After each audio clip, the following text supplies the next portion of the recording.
حضور کی حدیث کے بے ادبوں میں اٹھایا نہ جاؤ۔ میرے عزیزوں، یہاں پر یہ محفلوں کا ادب برقرار رکھیں۔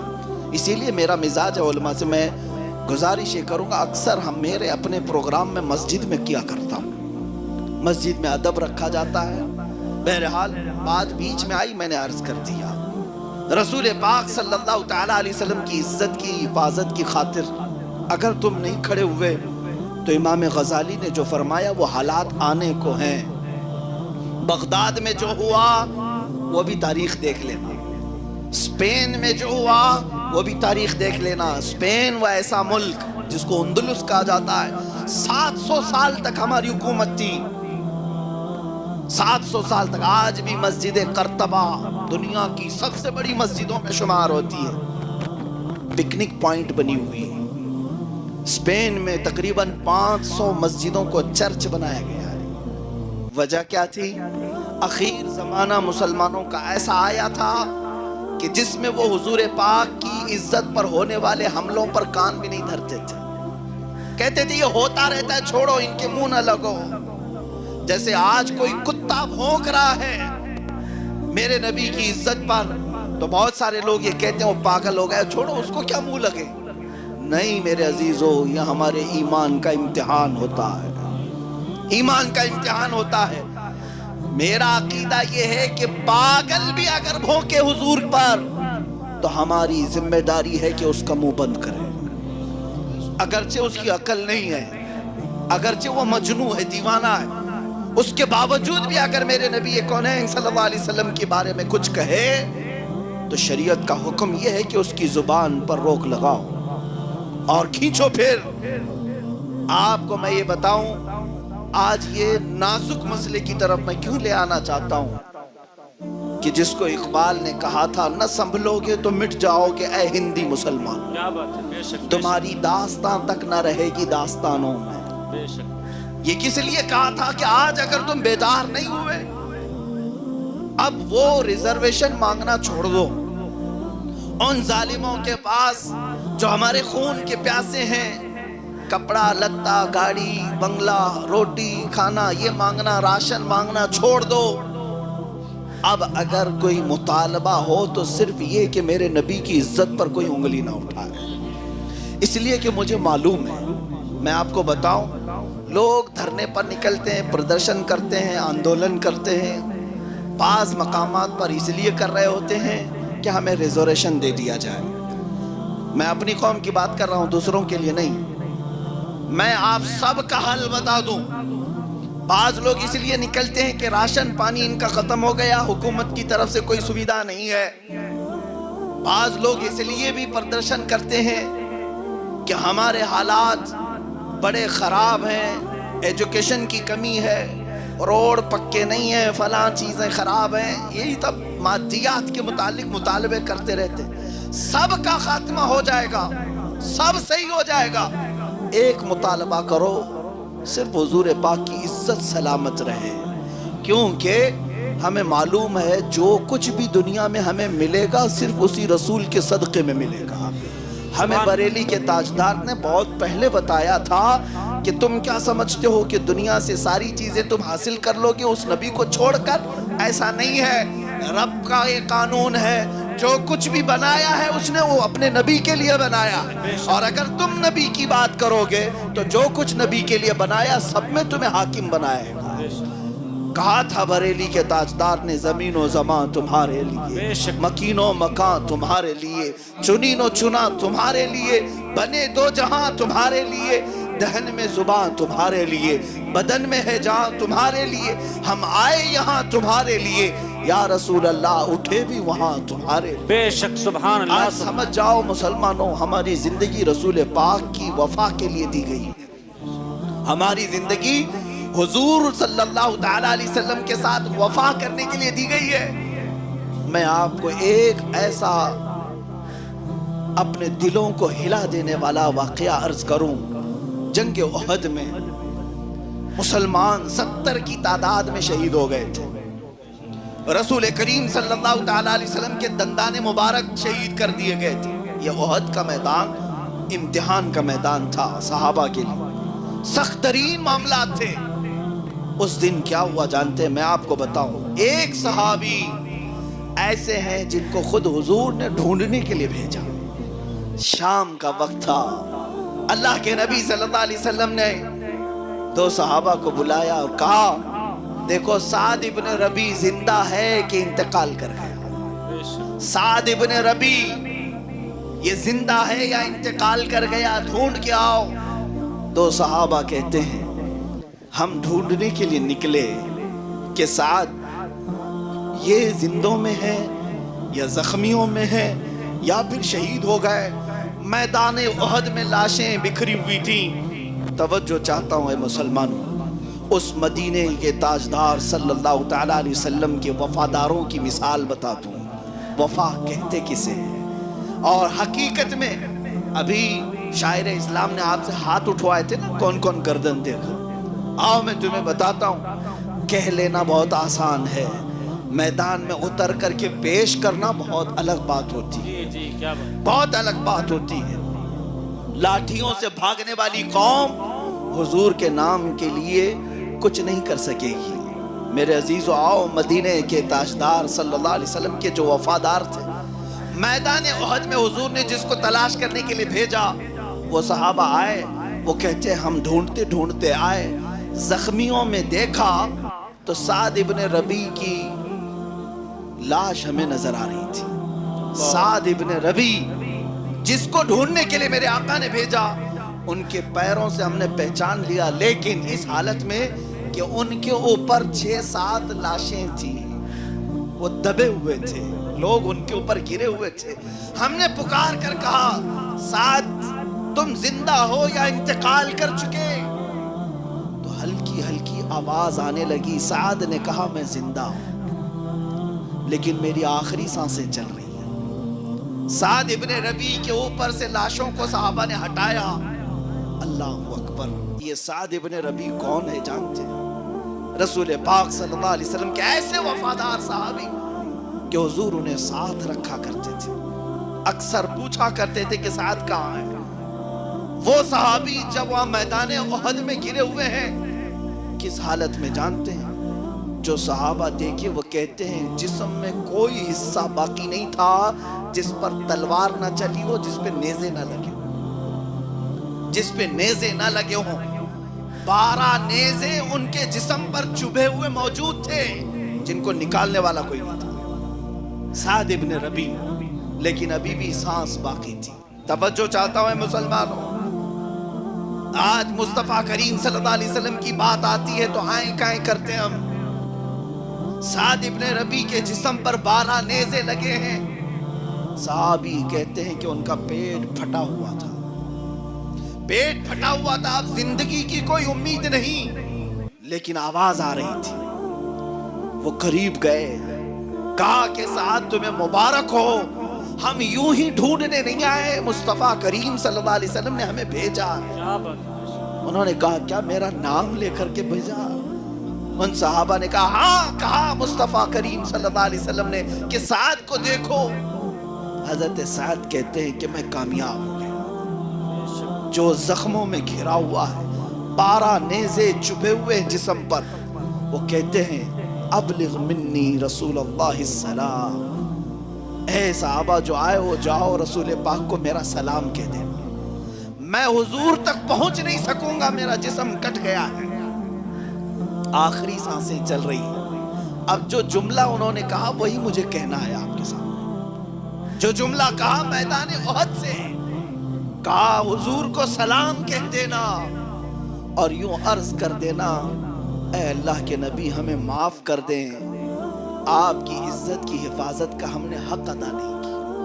اللہ اللہ. جس کا زخموں سے جسم چور چور ہو گیا ہو، 12 نیزے لگے ہوں، جسم پھٹ گیا ہو، وہ کہتا ہے کہ ہم نے ابھی حق ادا نہیں کیا. اور یہاں ہم گرم گرم روٹیاں توڑ کر کے بھی ابھی یہ سوچ رہے ہیں کہ ہم نے پورا حق ادا کر لیا. اے مسلمانوں، اگر وقت شہادت آ گیا تو چوم کر کے لے لو، اس لیے کہ یہاں کی پیاس کے بعد حوض کوثر پر میرے آقا موجود ہوں. کیا بات ہے، بے شک. تم نے اگر شہادت کا جام نوش کیا، تو پانی خود میرے آقا کے دست مبارکہ سے پینا نصیب ہوگا۔ سعد ابن ربی نے دوسرا جملہ جو کہا وہ میں بتاتا ہوں۔ ان صحابہ سے کہا میری آخری سانس چل رہی ہے، مدینے واپس جانا تو میری قوم کو یہ کہہ دینا، یہ خبر دے دینا۔ میں اس قوم اس خبر کو پڑھتا ہوں تو میری آنکھیں آج بھی بھیگ جاتی ہیں۔ یہ کون ہوتا ہے جو رسول پاک سے سچی محبت کرتا ہے؟ سعد ابن ربی میدان احد سے کہہ رہے ہیں اے آنے والے واپس مدینے جاؤ گے تو میرا یہ پیغام میری قوم کو پہنچا دینا اور مدینے کے جوانوں کو بتا دینا۔ انہوں نے کان لگایا اور پوچھا کیا پیغام دینا چاہتے ہو سعد، بتاؤ۔ وہ کہتے ہیں سعد ابن ربی جا کر کے یہ کہہ دینا اگر تم سب زندہ رہے اے جوانوں اور تمہاری زندگی میں کسی نے رسول پاک تک ہاتھ بڑھا دیا تو قیامت کے دن اس کی کوئی عذر قبول نہیں کیا جائے گا، اس کا کوئی عذر نہیں قبول کیا جائے گا۔ اتنا کہا اور ان کی سانسیں رک گئیں، وہ ختم ہو گئے، جام شہادت نوش کیا۔ سچ کہا تھا سعد ابن ربی نے کہ اگر تم جوانی لے کر بیٹھے ہو، بازوؤں میں اللہ نے طاقت دی ہے، اور تمہارے ہوتے ہوئے اگر کوئی نبی کونین کی عزت پر انگلی اٹھایا تو کل قیامت کے دن تم یہ کہہ نہیں سکو گے کہ ہم مجبور تھے، ہم مزدور تھے، ہم لنگڑے تھے، ہم لولے تھے، کوئی عذر قبول نہیں کیا جائے گا۔ صحابی رسول کا اعلان ہے، تم کیا سمجھتے ہو کہ آج میرے ساتھ حالات بہت الگ ہیں، ایسے نہیں ہیں ویسے نہیں ہیں، جہاں ہو وہیں سے آواز اٹھاؤ کہ میں ہر چیز برداشت کر سکتا ہوں، مجھے بھوک میں قید میں رکھ لو اور مار ڈالو، لیکن میرے نبی کونین کی عزت اور حرمت پر انگلی اٹھاؤ گے میں چٹائی پر بیٹھ کر کے بھی چیخوں گا اور پکاروں گا، اس لیے کہ میری اگر جان باقی ہے تو صدقے رسول میں باقی ہے۔ بے شک سبحان اللہ۔ یہی جذبہ میں تمہیں دینے آیا ہوں۔ میری تقریر کا خلاصہ یہی ہوتا ہے، میری گفتگو کا خلاصہ یہی ہوتا ہے۔ آپ کیا سمجھتے ہیں کہ اعلیٰ حضرت فاضل بریلوی رضی اللہ تعالیٰ عنہ نے اپنا قلم چلا چلا کر کے صرف فتوے دیے تھے؟ نہیں، بلکہ انہوں نے مجاہدین پیدا کیے، اور اس وقت سے وہ یہ کہتے آئے۔ آج میں تم سے کہتا ہوں اعلیٰ حضرت نے کیا خوب کہا تھا، آج لے ان کی پناہ آج مدد مانگ ان سے، کیا بات ہے، آج لے ان کی پناہ آج مدد مانگ ان سے۔ یہ صرف غیروں کے لیے ہی نہیں ہے، میں اپنوں کے لیے بھی کہتا ہوں، اپنوں کے لیے بھی کہتا ہوں، آج لے ان کی پناہ آج مدد مانگ ان سے، پھر نہ مانیں گے قیامت میں اگر مان گیا۔ بے شک سبحان اللہ۔ اگر تم قیامت کے دن جا کر کے کہو گے کہ آقا میں 1000 بار درود پڑھتا تھا، 100 مرتبہ کی تسبیح پڑھتا تھا، اور یہ سارے اعمال پیش کرو گے، اور پھر تم سے یہ پوچھا جائے گا سب ایک طرف رکھو لیکن کیا تو حضور کی شان میں گالیاں بھی تو سنتا تھا، گالیاں بھی تو سنتا تھا، تب کیا کرتا تھا؟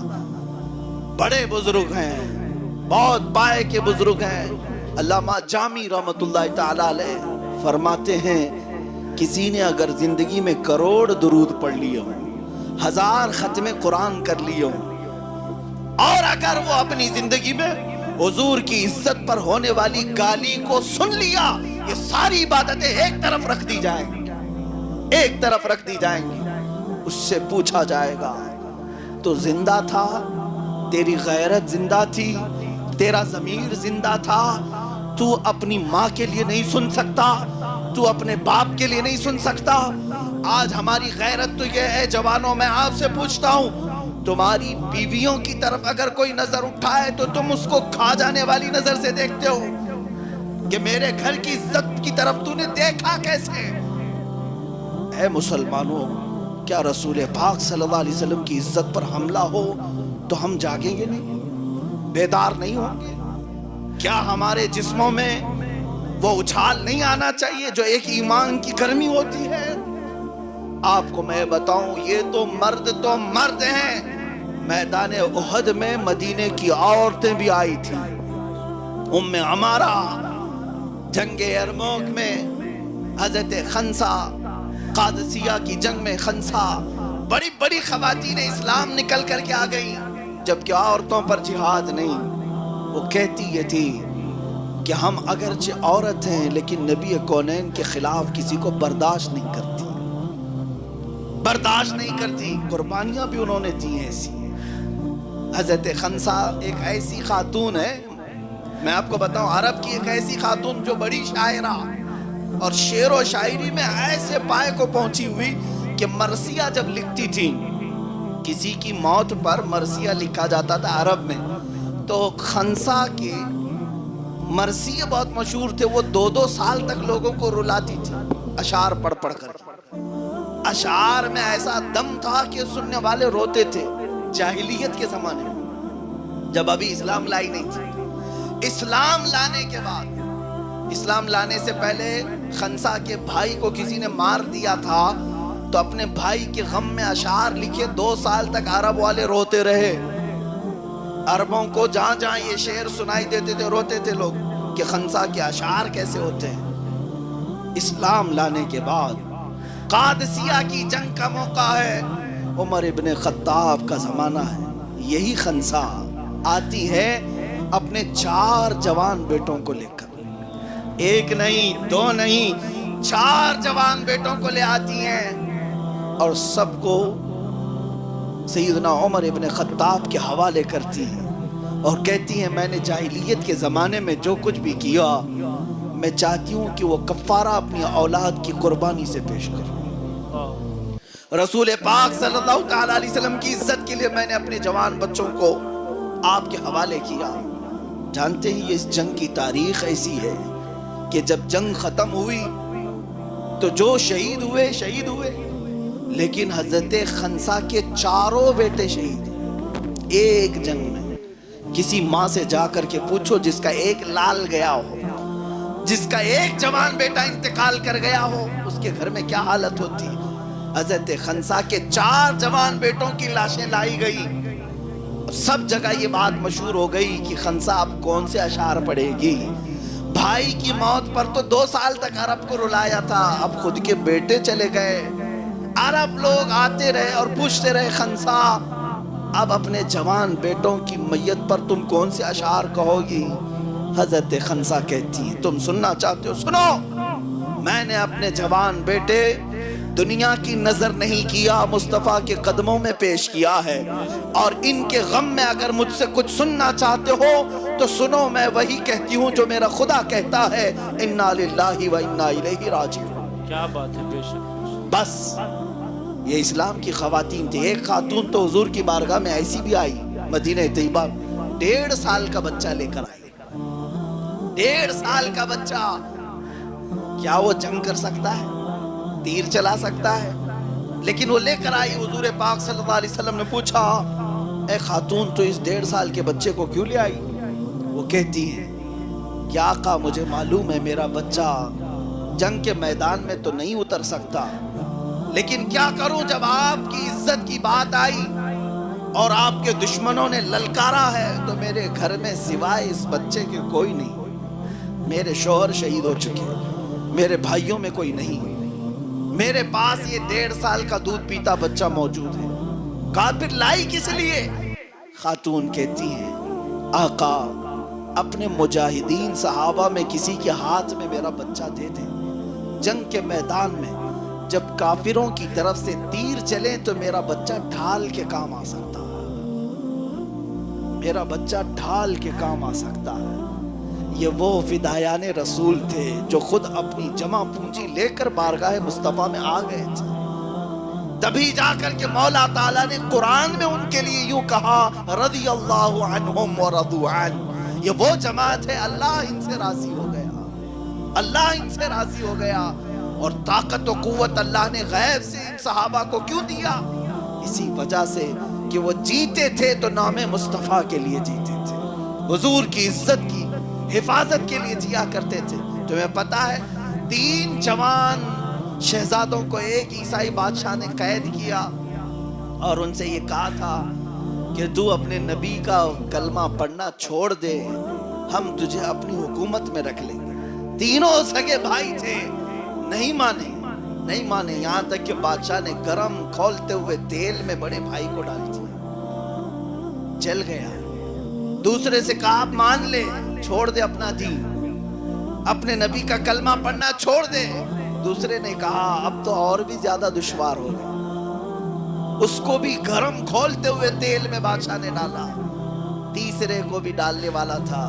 اس کا امتحان شروع ہوا. ایک وزیر نے کہا اس کو میں لے جاتا ہوں, میں اس کا مائنڈ واش کرتا ہوں. وہ لے گیا اور ایک خوبصورت لڑکی اس کے پیچھے لگا دی. کہا کہ اس کو خوب اپنی حسن میں پھانس لے. 30-40 دن تک گھر پر رکھا. اس نوجوان کے پیچھے ایک خوبصورت لڑکی لگا دیا. نوجوانوں کو میں یہ واقعہ سناتا ہوں, ذرا توجہ. جو حقیقت میں غلامان مصطفیٰ ہوتے ہیں نہ وہ گرم تیل سے ڈرتے ہیں, نہ یزید کے تخت سے ڈرتے ہیں, اور نہ ہی کسی حسن و جمال پہ بکتے ہیں. نہیں, جو رسول پاک کے وفادار ہیں. وہ تیسرا جوان بھائی اس وزیر کے گھر رہا. وہ بہکاتی رہی. مہینہ گزر گیا تو اخیر میں وہ تھک ہار کر کے کہنے لگی کہ اے جوان, ایک بار میرے حسن کو دیکھ تو لے. لوگ قطار لگاتے ہیں مجھے دیکھنے کے لیے, اور تو ہے کہ میری طرف دیکھتا نہیں. اس جوان نے کہا ان آنکھوں کو تو دھوکہ نہیں دے سکتی جن آنکھوں میں جمال مصطفیٰ بسا. کیا بات ہے, بے شک, سبحان اللہ. جس کی آنکھیں جمال مصطفیٰ دیکھ چکی ہوں یا دیکھنا چاہتی ہوں, اسے دنیا کا حسن اپنی طرف نہیں مائل کر سکتا. وہ خاتون جو بہکانے آئی تھی اس نوجوان کی محبت میں خود فدا ہوئی اور دائرہ اسلام میں داخل ہوئی. میرے عزیزو, طویل واقعہ میں عرض نہیں کرتا, بس اس سے مفہوم اور سبق یہ بتانا چاہتا ہوں. تمہاری آزمائشیں آئیں گی, تمہارے ساتھ امتحانات ہوں گے. یہ دنیا کبھی تمہیں طاقت کے زور پر تمہارے دین سے ہٹانے کی بات کرے گی, کبھی مار پیٹ کر کے, کبھی سخت قوانین نافذ کر کے, ارے تمہاری جائیدادیں ضبط کر کے, سمپتی ضبط کرو, یہ ڈر جائیں گے ختم ہو جائیں گی. نہیں, مسلمان سمپتی والے نہیں ہیں. اپنا سب کچھ تو مدینے میں موجود ہے. ہماری جان و مال, عزت و آبرو سب قدمان مصطفیٰ پہ ہے. آج تم پورا لوٹ لو ہمیں.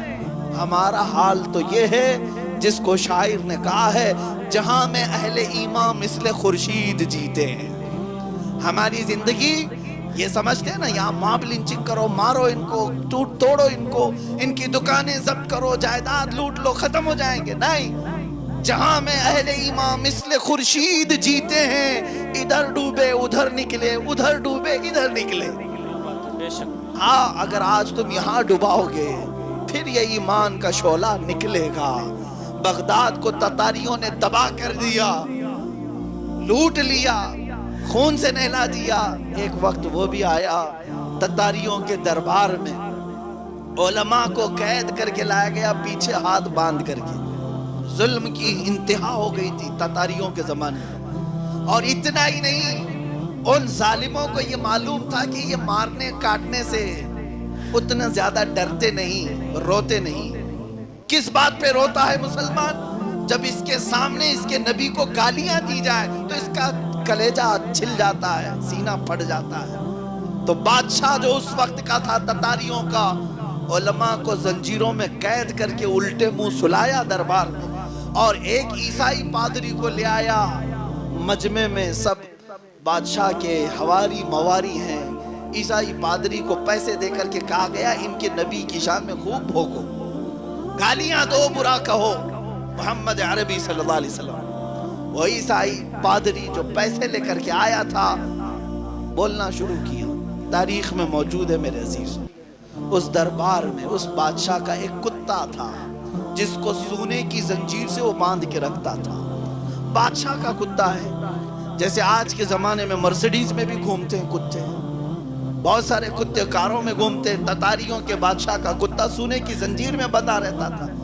جب وہ عیسائی پادری گستاخی کرنے لگا اور دل جلانے لگا علماء کا جو زنجیروں میں قید تھے, تو وہ کتا جو زنجیر میں بندھا تھا وہیں سے بھونکنے لگ گئے, بھونکنے لگا.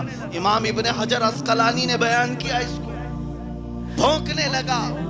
وہ عیسائی پادری خاموش ہو گئے. پھر تھوڑی دیر کے بعد پھر بیان شروع کیا, میرے نبی کی شان میں گستاخیاں شروع کیا. کتا پھر بھونکنے لگا. تو مجمع میں کچھ لوگ کہنے لگے اس پادری سے کہ شاید تو جو بیان کر رہا ہے اس کے لیے کتا بھونک رہا ہے. تو اس نے کہا اس کتے کو کیا سمجھ آتی ہے؟ ارے بیان میں کر رہا ہوں, کتا جانور ہے, اسے کیا سمجھ میں آتی ہے؟ پھر بولنے لگا اور گالیاں دینے لگا نبی کی شان میں. تاریخ میں موجود ہے وہ کتا زنجیر توڑ کر نکل آیا اور اتنی تیزی سے آیا کہ دم زدن میں اس پادری کو سینے سے چیر کر رکھ دیا. وہی وہ ختم ہو گیا. اور اس کتے کی ہیبت پورے مجمع میں ایسی طاری ہوئی کیونکہ بادشاہ کا کتا تھا, پاگل کتا نہیں تھا, آوارہ نہیں تھا, پالا ہوا تھا, ٹرینڈ تھا. جب کتے نے پھاڑ کر رکھ دیا تو مجمع میں موجود سب کو سمجھ میں آیا کہ ایک جانور بھی رسول کی گستاخی برداشت نہیں کرتا. تاریخ میں موجود ہے اسی وقت مجمع میں جتنے تاتاری تھے سب اسلام قبول کر حلقہ بگوش ہو گئے. سبحان اللہ. سب دائرہ اسلام میں داخل ہوئے. جس کے بعد اقبال نے یہ کہا تھا حرم کو مل گئے پاسباں صنم خانے سے. یہ رب تعالیٰ کی قدرت ہے, جب وہ چاہتا ہے تو انہی کے بیچ میں سے اپنے حرم کے پاسباں بھی پیدا کرتا ہے. وہ دن دور نہیں جب میں یہ دیکھ رہا ہوں اے مسلمانوں جن کے دلوں میں آج ان ظالموں نے شدت بھرا ہے, ٹولے ٹولے لے کر کے یہ کئی لوگوں پر حملے کرتے ہیں, تنظیم بنا کر کے, اپنی بڑی سنگٹھن بنا کر کے. وقت آئے گا جب تاریخ دہرائی جائے گی, انہی لوگوں میں سے مولا اسلام کی حفاظت کرنے والے جیالے جوانوں کو پھر سے پیدا کرے گا, پھر سے پیدا کرے گا. بدر کے بعد بھی تاریخ گواہ ہے کہ اسلام ختم نہیں ہوا. کربلا کے بعد بھی تاریخ گواہ ہے اسلام ختم نہیں ہوا. یہاں ہندوستان کی تاریخ بھی گواہ ہے بہادر شاہ ظفر کو ختم کر کے اسلامی سلطنت کا خاتمہ کر دیا گیا, لیکن اسلام ختم نہیں ہوا. اور آج کے زمانے میں خارج زدہ کتوں کے بھونکنے سے اسلام پر کچھ بھی اثر نہیں ہوگا. اسلام کل بھی شاد و آباد تھا, آج بھی شاد و آباد ہے. صبح قیامت تک یہ ظالموں کے پھونکوں سے بجھایا جانے والا چراغ نہیں ہے. یہ اللہ نے قرآن میں فرمایا یہ چاہتے ہیں کہ اپنے منہ کے پھونکوں سے چراغ کو بجھا دے, اللہ اپنے نور کو مکمل کر کے رہے گا, اس کو قائم رکھے گا, اس کی حفاظت اللہ فرمائے گا.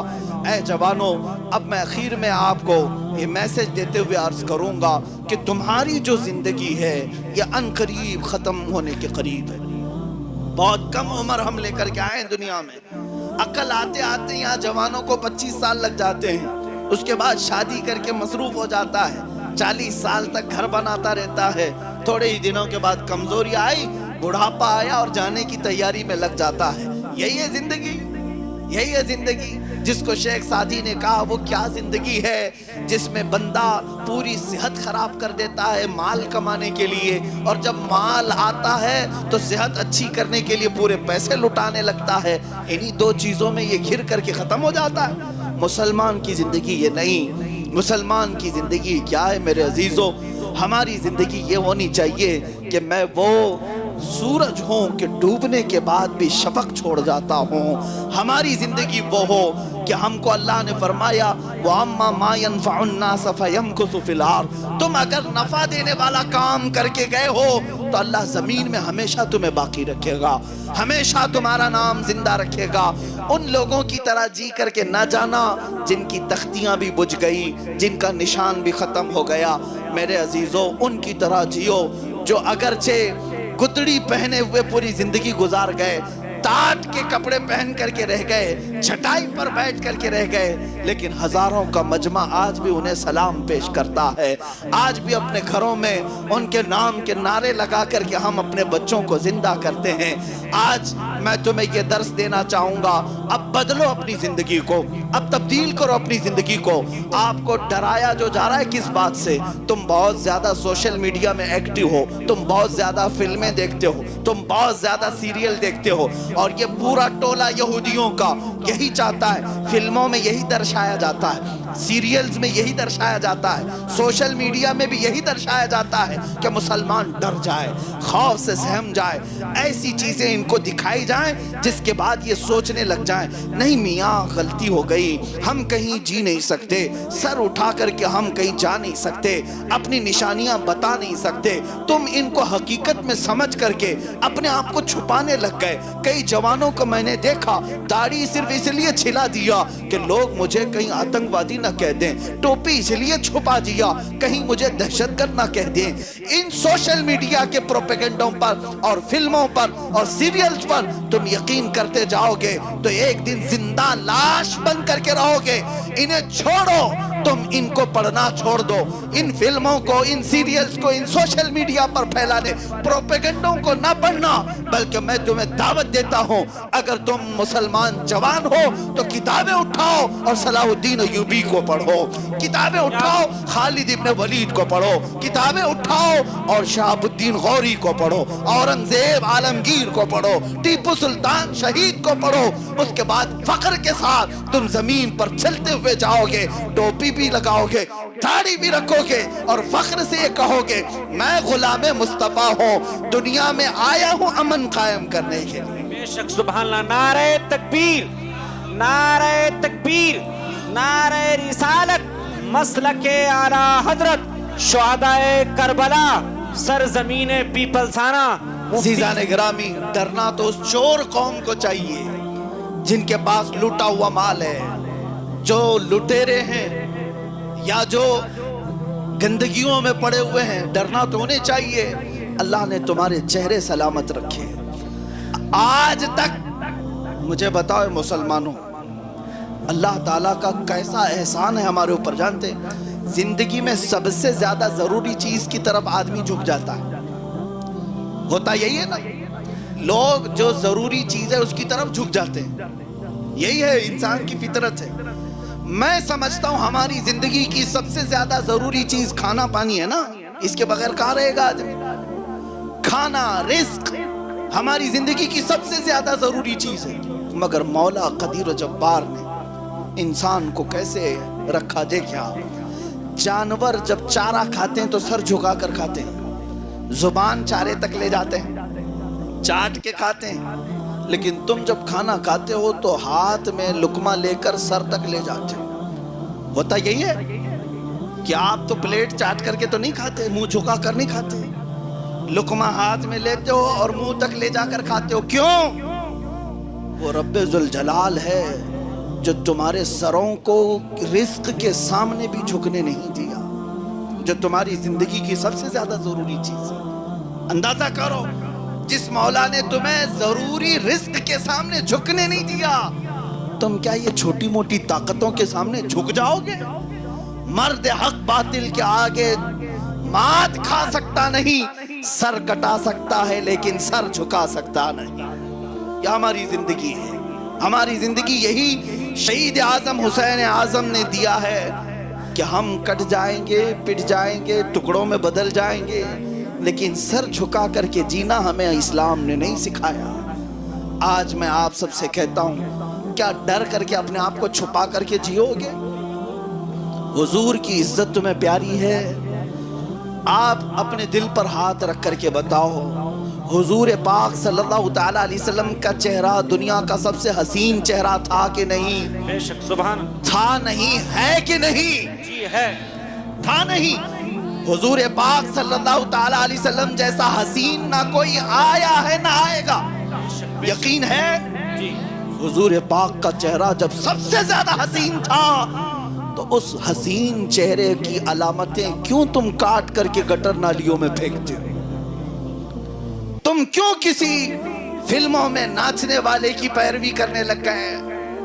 تم کیوں کسی نچنی اور مجرا کرنے والوں کے فین ہو گئے؟ ٹک ٹاک کے بادشاہ بننے لگ گئے، پب جی کے غلام بن گئے۔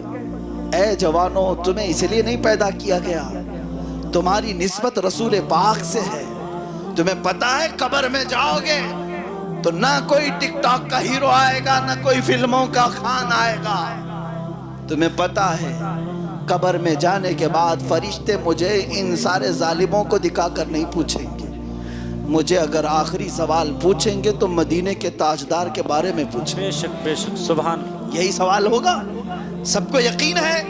فرشتے منکر نکیر یہ پوچھیں گے ما کنت تقول فی حق هذا الرجل، اس رجل، اس آدمی، اس رسول کے بارے میں تو دنیا میں کیا کہتا تھا، کیا کہو گے، کیا کہو گے؟ آج میں آپ کو بتاؤں، مجھ سے ملنے کے لیے آنے والے میں نے دیکھا ہے، کئی لوگ جو ملنا چاہتے ہیں ان کو دیکھا، عام زندگی میں رہتے ہوں گے الگ الگ انداز میں، ملنے کے لیے جب آئے کرتا پائجامہ پہن کے آئے، ٹوپی لگا کر کے آئے، عطر بھی لگا کر کے آئے، خصاف ہو کر کے آئے، صرف اس لیے کہ مفتی صاحب ہیں یا مولانا ہیں، عالم دین کی عزت کرتے ہیں، علماء سے ملنے کے لیے جاتے ہیں، سر پہ ٹوپی رکھ لیا اور کپڑے اچھے پہن لیے، خوشبو لگائے۔ میرے عزیزوں، جب ہم جیسوں سے ملنے کے لیے تم اپنے لباس بدل لیتے ہو تو قبر میں جب مدینے کے تاجدار سے ملنے کا وقت آئے گا تب کی کیا تیاری کی؟ کیا بات ہے، کیا بات ہے، بہت اچھا۔ کیا تیاری ہے تمہارے پاس؟ اچانک تمہارا لاشا اٹھا لے جایا جائے گا، جس دن تم دفن کر کے آ جاؤ، جب تم دفنائے جاؤ گے تم ہزار چاہ کر کے بھی اس قید خانے سے نہیں نکل پاؤ گے، نہیں آ پاؤ گے۔ آج تک سنا کبھی کسی قبرستان سے مردہ اٹھ کر کے بھاگا ہے؟ جیل توڑ کر کے جانے والے قیدی تو ہوتے ہیں، قبر توڑ کے آنے والا کوئی مردہ نہیں، رہنا وہی ہے۔ حضور پاک صلی اللہ علیہ وسلم کو منہ دکھانے کے لیے جا رہا ہے ایک مسلمان، تیاری کیا ہے تمہارے پاس؟ اگر میرے آقا نے قبر میں مجھ سے پوچھ لیا کہ تم میرا ہے، تو کہتا ہے میں اللہ کا رسول ہوں، لیکن تیری زندگی تو کچھ اور بتاتی ہے، تو نے چہرہ کسی اور کی طرح کیا ہے، تو نے لباس کسی اور کے پہنے ہیں۔ بعض بزرگوں نے تو یہاں تک لکھا ہے کہ اس وقت رسول پاک اپنا چہرہ پھیر لیں گے اور کہیں گے خبردار میری طرف دیکھنا مت، قبر میں فرمائیں گے میری طرف دیکھنا مت۔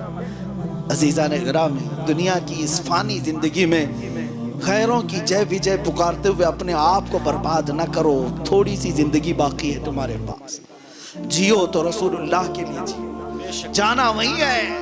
قیامت کے دن بھی میں آپ کو بتاؤں بخدا خدا کا یہی ہے در، نہیں اور کوئی مفر مقر، جو وہاں سے ہو یہی آ کے ہو، جو یہاں نہیں تو وہاں نہیں۔ بے شک حضور پاک کو چھوڑ کر کچھ نہیں ہونا ہے تمہارا، نہ یہاں پہ نہ وہاں پہ، یہاں پہ بھی کچھ نہیں ہوتا، عزت تمہاری خطرے میں ہے، اور وہاں پر بھی یہی ہوگا۔ اس لیے اس نقطے پر آ جاؤ جس نقطے پر اقبال نے ہم سب کو جمع کیا تھا۔ قلندر لاہوری ایک عاشق رسول گزرا ہے، اقبال صرف شاعر نہیں تھا، دلوں کو بدلنے والا تھا۔ اس نے بہت پہلے یہ پکار کر کہا تھا تمہاری ترقی کا راز اے مسلمانوں، تمہاری عزت کا راز، تمہاری پوری دنیا پر چھا جانے کا راز صرف اتنا ہے کہ محمد سے وفا تو نے تو ہم تیرے، یہ جہاں چیز ہے کیا لوح و قلم تیرے۔ بے شک سبحان اللہ۔ وہ صحابہ تھے، حضور سے وفا کرتے رہے، محبت کرتے رہے، کیسی وفا کیسی محبت۔ اللہ اللہ، عمر فاروق کو دیکھو گھوڑے پر بیٹھ کر جا رہے ہیں، ایک درخت کی ٹہنی لٹکی ہوئی تھی، اس پر اپنا امامہ الجھا دیا، لٹکا دیا، امامہ کھل گیا، پھر امامہ باندھ لیا اور گھوڑے پر بیٹھ گئے۔ یہ بھی کوئی عمل ہوتا ہے؟ صحابہ نے پوچھا جان بوجھ کر کہ آپ نے درخت میں اپنا امامہ کیوں الجھا دیا؟ حضرت عمر کہتے ہیں کچھ دن پہلے اس راستے سے میں گزر رہا تھا اور یہ درخت کی ٹہنی تھوڑی نیچے لٹکی ہوئی تھی، حضور پاک میرے ساتھ تھے، چلتے چلتے اچانک میرے نبی کا امامہ الجھ گیا تھا، میرے آقا صلی اللہ علیہ وسلم کا امامہ ٹہنی سے الجھ گیا، کھل گیا، میرے آقا نے واپس امامہ باندھ لیا۔ آج اس راستے سے گزر رہا تھا، مجھے میرے نبی کی ادا یاد آ گئی، مجھے میرے نبی کا عمل یاد آ گیا۔ نہ قرآن سے یہ واجب ہے نہ حدیث سے یہ واجب ہے، مگر باوجود اس کے عمر ابن خطاب نے اگر یہ عمل کیا تھا تو یہ ان کی وفا کی علامت ہے، میرے آقا سے محبت کی علامت ہے۔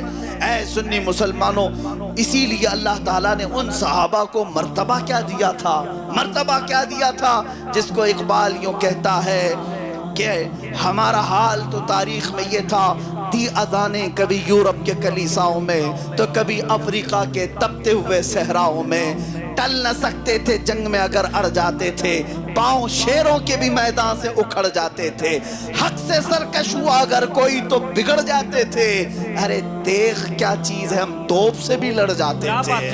یہ ہماری تاریخ ہے، ہماری داستان ہے۔ آ گیا عین لڑائی میں گر وقت نماز، قبلہ روحوں کے زمین بوس ہوئی قوم حجاز، ایک ہی سب میں کھڑے ہو گئے محمود و ایاز، نہ کوئی بندہ رہا نہ کوئی بندہ نواز۔ یہی تو ہماری تاریخ ہے، جس جگہ ہم نے قدم رکھا پرچم اسلام کو لہرایا۔ افریقہ کے جنگلات میں وہ صحابہ گئے، بربر قوم کو فدایان مصطفیٰ میں تبدیل کیا۔ یورپ کی سرزمین پر اترے وہ صحابہ، اندلس کی سرزمین پر پرچم اسلام لہرایا۔ ہندوستان میں محمد بن قاسم میرے نبی کی نشانیاں لے کر کے آیا، 19 سال کا جوان تھا لیکن پرچم اسلام لہرا کر چلا گیا۔ آج تک اسلام اس کی تاریخ کو دہرا رہا ہے۔ وہ جہاں جاتے مولا ان کے لیے میدان کشادہ کرتا تھا۔ وجہ صرف یہی تھی جس کو اقبال نے کہا، ان کے جو ہم غلام تھے خلق کے پیشوا رہے، ان کے جو ہم غلام تھے خلق کے پیشوا رہے، ان سے پھرے جہاں پھرا پھر آئی کمی وقار میں۔ اس لیے میرا یہ میسج اقبال کی زبان سے کہوں گا، اٹھو قوت عشق سے ہر پست کو بالا کر دو، دہر میں نام محمد سے اجالا کر دو۔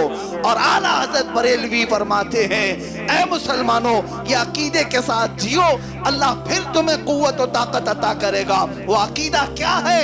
انہیں جانا انہیں مانا، نہ رکھا غیر سے کام، انہیں جانا انہیں مانا، نہ رکھا غیر سے کام۔ للہ الحمد میں دنیا سے مسلمان گیا۔ اے مسلمانوں، کیا آج اپنی پوری آب و تاب کے ساتھ تم اپنے ہوش و حواس کے ساتھ رات کے اس اندھیرے میں اس نعرے کو لگانے کے لیے تیار ہو کہ آج آپ سے بہت مرتبہ پوچھا گیا ہوگا الگ الگ انداز میں، مگر میں یہ فقیر اس لیے حاضر آیا کہ ڈوبتے ہوئے خون کو پھر سے گرما دوں، مرجھائے ہوئے دلوں کو پھر سے میں تازہ کروں، صرف نام مصطفیٰ کے ذریعے سے۔ اے جوانوں بتاؤ، زندگی جتنی باقی ہے، ابھی جتنی سانسیں باقی ہے، کیا یہ بقیہ سانسوں کو، یہ بقیہ زندگی کی رمق دمق کو میرے نبی کے نام پر قربان کرنے کے لیے تیار ہے؟ کیا ہم اپنی گردنوں کا نذرانہ لے کر اس رسول کردگار کی بارگاہ میں پیش کرنے کے لیے تیار ہیں؟ لبیک یا رسول اللہ، لبیک لبیک لبیک یا رسول اللہ، لبیک لبیک یا رسول اللہ، آخر دعوانا الحمدللہ رب العالمین۔ حضرت بیعت فرمائیں، مرید فرمائیں گے، مرید جو بھی ہونا چاہتا ہے وہ مرید ہو سکتا ہے حضرت سے، جو بھی مرید ہونا چاہتا ہے ابھی بیعت فرمائیں گے۔ پہلے سلام پڑھیں۔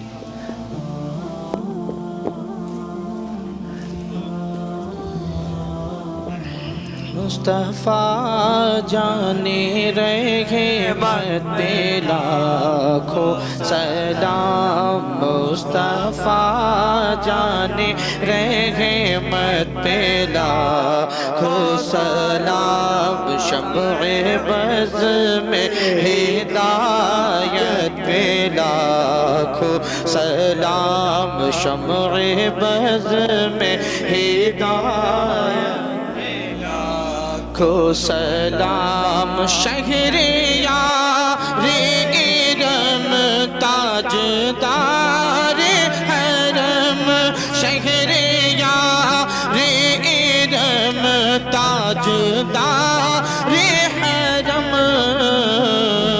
نوبہار شفاعت پہ لاکھوں سلام، نوبہار شفاعت پہ لاکھوں سلام، کتنے مہکے ہوئے ہیں مدینے کے پھول، کتنے مہکے ہوئے ہیں مدینے کے پھول، کربلا قسمت پہ لاکھوں سلام کربلا تیری قسمت پہ لاکھوں سلام غوثیہ زن امام توقا والنقا غوثیہ زن امام توقا والنقا جلوے شان قدرت لاکھوں سلام جلوے شان قدرت لاکھوں سلام خواجہ خواجگاں شاہ ہندوستان خواجہ خواجگاں شاہ ہندوستان خواجہ دین و ملت پہ لاکھوں سلام خواجہ دین و ملت پہ لاکھوں سلام کاش محشر میں جب ان کی آمد ہو بھیجیں سب ان کی شوکت پہ لاکھوں سلام مجھ سے خدمت کے قدسی کہے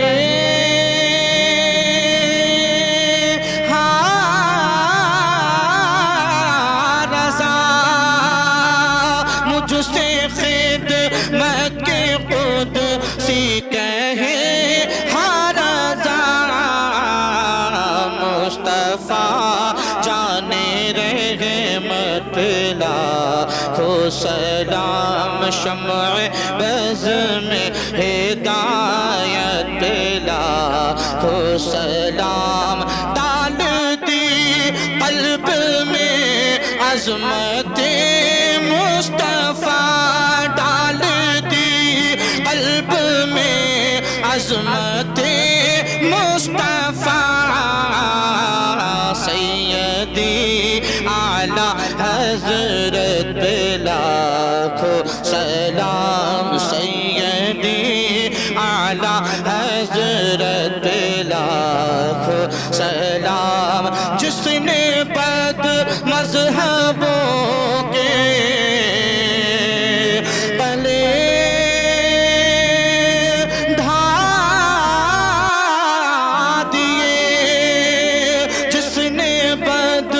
مذہبوں کے قلعے ڈھا دیے ہمت اعلیٰ حضرت پہ لاکھوں سلام ہمت اعلیٰ حضرت پہ لاکھوں سلام مصطفیٰ جانے رحمت پہ لاکھوں سلام شمع بز میں ہدایت پہ لاکھوں سلام الصلاۃ والسلام علیکم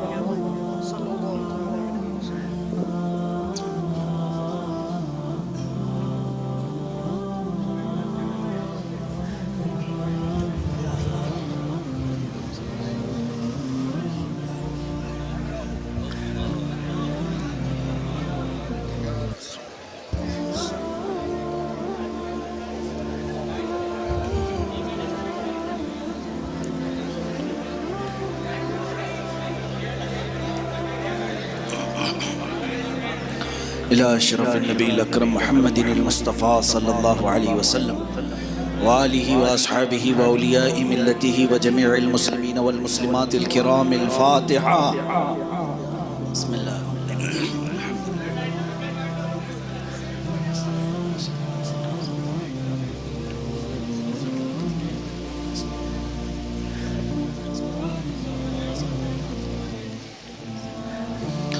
اللهم اوصل وبلغ مثل ثواب ما قرأناه من القرآن الكريم ما صلينا وما سلمناه إلى حضرة النبي المصطفى محمد صلى الله عليه وسلم وبوسيلته إلى جميع الأنبياء والمرسلين والصحابة والتابعين والخلفاء الراشدين وإلى أرواح جميع أزواج رسول الله وبناته وبنيه وإلى أرواح جميع الشهداء والنجباء والنقباء وأولياء الله الصالحين وإلى أرواح أئمة المجتهدين وجميع المؤمنين والمؤمنات وعامة المسلمين والمسلمات الأحياء منهم والأموات، خاصة إلى أرواح شهداء كربلاء رضوان الله عليهم أجمعين وإلى أرواح من دفنوا في هذه البلاد يا رب العالمين، في هذا البلاد من أوليائك الصالحين يا أكرم الأكرمين. اللهم بحق هؤلاء المذكورين تمم مقاصد ديننا ودنيانا وأخرانا يا رب العالمين. اللهم لا تدع لنا من هذا المجلس ذنبا إلا غفرته، ولا دينا إلا قضيته، ولا غما إلا فرجته، ولا سحرا إلا أبطلته، ولا مريضا إلا شفيته، ولا ميتا إلا رحمته، ولا حاجة في الدين والدنيا إلا قضيتها يا رب العالمين. اللهم ارزقنا توبة قبل الموت وراحة عند الموت ومغفرة بعد الموت يا سامع كل صوت، هون علينا سكرات الموت. اللهم يا نور تنورت بالنور والنور في نور نورك، اللهم يا نور. اللهم يا عزيز تعززت بالعزة والعزة في عزة عزتك، اللهم يا عزيز. اللهم يا قدوس تقدست بالقدس والقدس في قدس قدسك، اللهم يا قدوس. اللهم أعز الإسلام والمسلمين، اللهم انصر الإسلام والمسلمين وأذل الشرك والكفرة واليهود والنصارى والمجوس والمشركين. الہ العالمین، اس محفل پاک کو اپنی بارگاہ میں شرف قبولیت عطا فرما۔ اے کریم خدا، جتنے یہاں پر حاضرین ہیں، ناظرین ہیں، سامعین ہیں، سامعات ہیں، مولا سب کو اٹھنے سے پہلے بخشے وہ میں شمار فرما۔ اے رب ذوالجلال، آج کے اس جلسے کو ہماری بخشش کا ذریعہ بنا دے، ہمارے گناہوں کا کفارہ بنا دے۔ اے رب ذوالجلال، ہم سچی توبہ کرتے، ہماری توبہ قبول فرما۔ اے اللہ، ذکر شہدائے کربلا کے صدقے ہم سب کے تمام صغائر و کبائر کو معاف فرما دے۔ الہ العالمین، اس مجمع میں جو بیمار ہیں انہیں شفا عطا فرما، جو بے روزگار ہیں انہیں حلال روزیاں عطا فرما۔ مولا، ہم میں جو مقروض ہیں ان کے قرضوں میں آسانیاں عطا فرما، جو ناحق مقدموں اور جیلوں میں ہیں ان کی رہائی کی سبیل عطا فرما، جو بے جوڑ ہیں انہیں نیک و صالح رشتے عطا فرما۔ اے رب ذوالجلال، تو بہتر جانتا ہے جو جس پریشانی میں مبتلا ہے اس کی پریشانیاں دور فرما دے۔ اے کریم خدا ارحم الراحمین، خصوصیت کے ساتھ اس کرونا مرض سے ہم سب کی حفاظت فرما، اس پھیلی ہوئی وبا سے مولا ہر سنی مسلمان کی حفاظت فرما۔ جو اس مرض میں انتقال کر چکے مولا انہیں شہادت کا مقام عطا فرما۔ اے رب ذوالجلال، تیرے دربار میں ہم عاجزانہ عرض کرتے ہیں، ہم گناہوں کے مریض ہیں مولا، ہم کو گناہوں کے مرض سے شفا عطا کر دے مولا، ان گناہوں کی بیماریوں سے ہمیں شفا عطا کر دے۔ اے رب ذوالجلال، ہماری ماؤں، بہنوں، بیٹیوں، بہوؤں سب کو ہم نے تیرے حفظ و امان میں دے دیا، ان کی عزتوں کی تو حفاظت فرما، ان کی طرف اٹھنے والی بری نگاہوں کو خاک میں ملا دے مولا۔ اسلام و مسلمانوں کو جو مارتے ہیں، ظلم کرتے ہیں مولا، تو انہیں کیفر کردار تک پہنچا، جو رسول پاک کی شان میں گالیاں دے مولا ان کو عبرتناک سزا عطا کر۔ اے اللہ، ان کو رہتی دنیا تک کے لیے سبق آموز عبرتناک سزا عطا کر۔ اے کریم خدا، سارے لوگوں کو تو ظالموں کا انجام بتا دے۔ اے کریم خدا ارحم الراحمین، جب تک ہم زندہ ہیں مولا تیرے حبیب پاک کے چاہنے والوں جماعت میں ہمارا شمار فرما، ان کی عزت پر مر مٹنے والا جذبہ عطا فرما مولا۔ قیامت کے دن تیرے حبیب پاک کی جماعت میں حشر پیدا فرما۔ اے کریم خدا ارحم الراحمین، تیرے دربار میں التجا اتنی ہے کہ زندگی ختم ہونے کے قریب جب آئے، جب ہمیشہ کے لیے آنکھیں بند ہونے والی ہوں مولا، اس سے پہلے ایک مرتبہ ان آنکھوں کو تیرے حبیب پاک کے چہرے کی زیارت نصیب فرما۔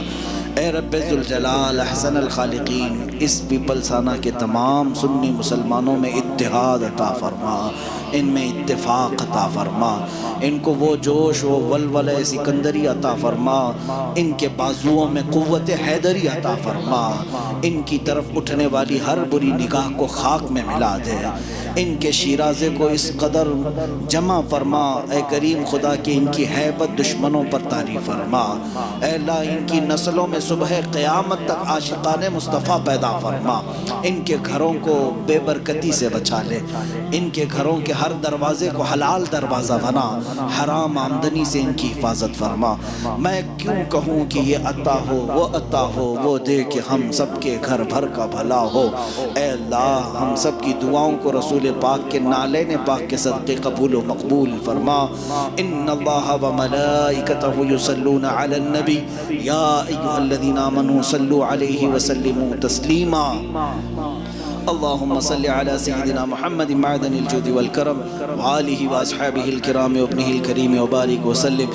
دعواهم فيها سبحانك اللهم وتحيتهم فيها سلام وآخر دعواهم ان الحمد لله رب العالمين۔ جب دمیں واپسی ہو یا اللہ، جب دمیں واپسی ہو یا اللہ، لب پہ جاری ہو بس لا الہ الا اللہ محمد الرسول اللہ صلی اللہ تعالی علیہ وسلم۔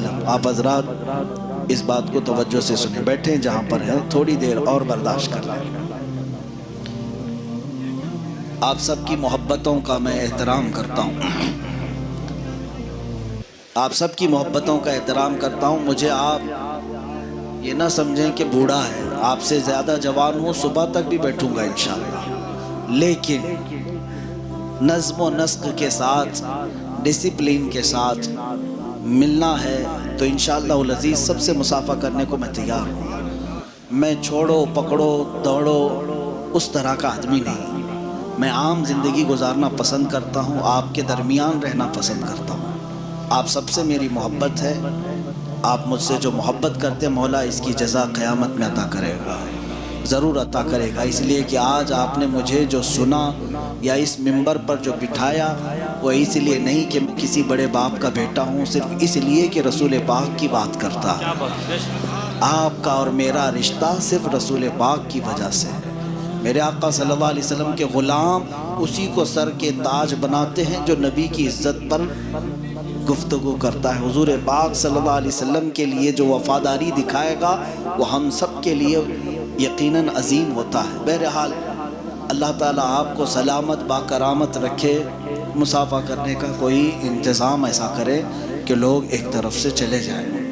آپ سب ایک طرف آئیں گے تو اسٹیج بھی ٹوٹ جائے گا، بکھر جائے گا۔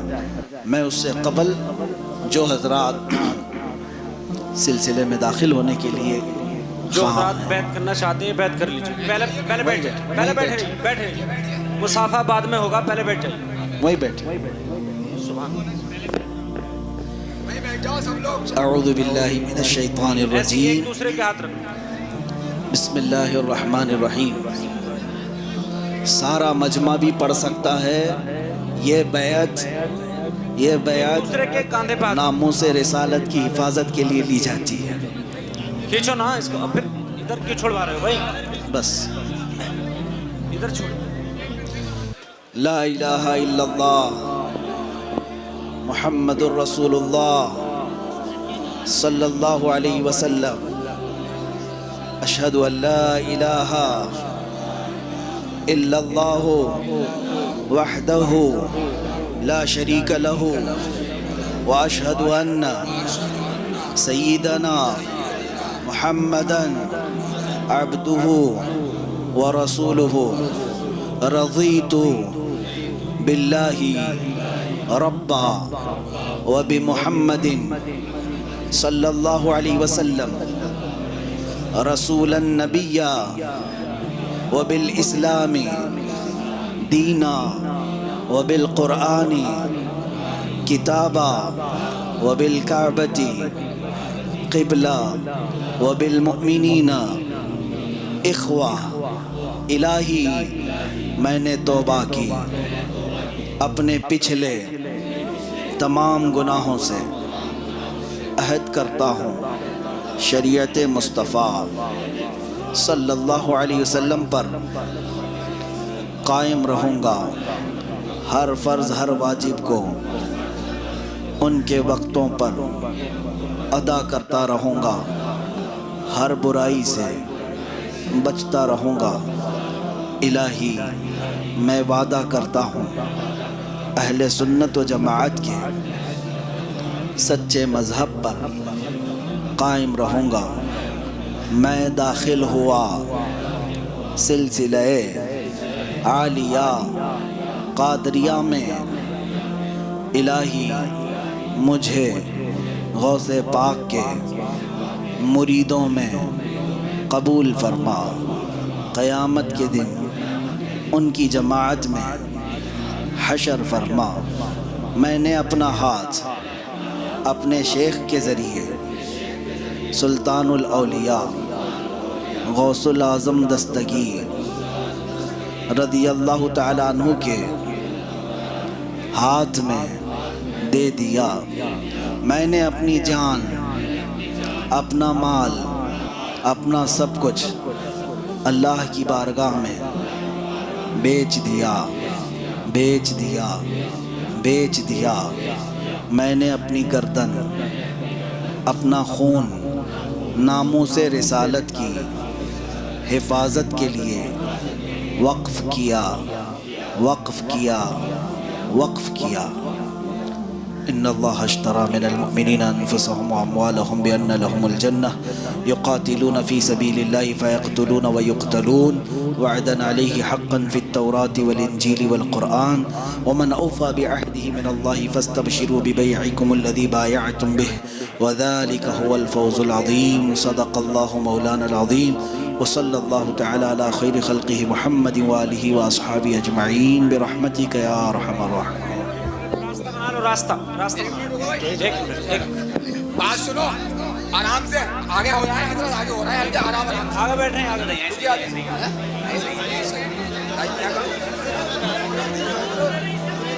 ادھر کو نکلتے رہو، جو جا رہے ہیں دیکھو ابھی آرام آرام سے۔